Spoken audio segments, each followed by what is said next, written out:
Hello students, welcome back to our channel. Today we are starting one of the most important and exciting chapter in science, electricity. And in this video we will cover the very first concept, electric current. Electric current होता क्या? Electric current is defined as the rate of a flow of a charges through the conductor. मतलब एक conductor में किस rate से electric charge flow हो रहा है उसी को हम लोग इलेक्ट्रिक करंट कहते हैं। इसका फॉर्मूला होता है I equal to Q by T, where I is electric current, Q is charge and T is time। फिर हम इसके की पॉइंट्स को देखते हैं कुछ।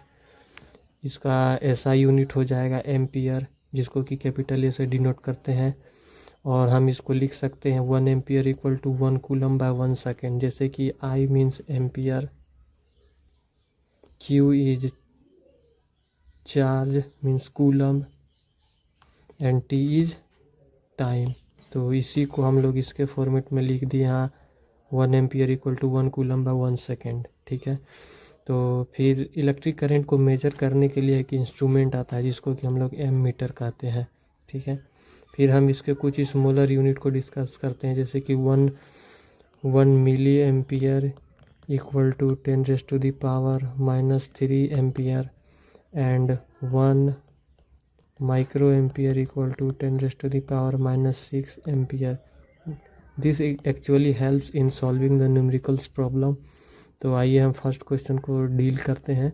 तो क्वेश्चन कह रहा है कि the current of A 0.5 ampere flows through a circuit for 10 minutes, how much charges passes through the conductor. ठीक है, तो सबसे पहले हम गिवन लिख देते हैं। क्वेश्चन सोल्व करने का बेस्ट तरीका है कि सबसे पहले गिवन लिख दीजिए। आई इक्वल टू 0.5 एम्पियर करेंट दिया हुआ है, टाइम 10 मिनट के लिए, तो टाइम को हम लोग मिनट में दिया हुआ है। तो सबसे पहले हम इसको सेकेंड में कन्वर्ट करेंगे, 10 × 60, तो ये 600 सेकेंड हो जाएगा। फॉर्मूला है I equal to Q by T। तो सब वैल्यू पुट करेंगे। आई करेंट दिया है 0.5, टाइम दिया हुआ है 600 seconds and Q equal to cross multiply हो जाएगा, तो Q इक्वल टू 0.5 × 600, तो ये हो जाएगा 300 कूलम। अपना आंसर आ गया। ओके, तो हम नेक्स्ट टॉपिक आज इलेक्ट्रिक सर्किट को पढ़ने जा रहे हैं। इसमें हम सबसे पहले देखेंगे इलेक्ट्रिक सर्किट होता क्या है, फिर हम उसका एक डायग्राम देखेंगे। तो electric circuit is a closed loop pathway through which an electric current flows. मतलब एक ऐसा क्लोज लूप और एक पाथवे जिससे कि इलेक्ट्रिक करंट फ्लो हो, उसको हम इलेक्ट्रिक सर्किट बोलेंगे। इलेक्ट्रिक सर्किट में जनरली एक बैटरी होता है, वायर होता है, बल्ब होता है और एक स्विच होता है। इन चारों को मिला के हमारा एक इलेक्ट्रिक सर्किट कंप्लीट होता है। जैसा कि हम देख सकते हैं इस डायग्राम में, एक बल्ब है, एक स्विच है, एक बैटरी हो और ये जो है एक वायर है। तो इन चारों कंपोनेंट को मिला के एक हमारा इलेक्ट्रिक सर्किट कंप्लीट होता है। यहाँ पे स्विच ओपन है जिसके वजह से बल्ब ग्लो कर रहा है, इसको हम क्लोज सर्किट बोलेंगे।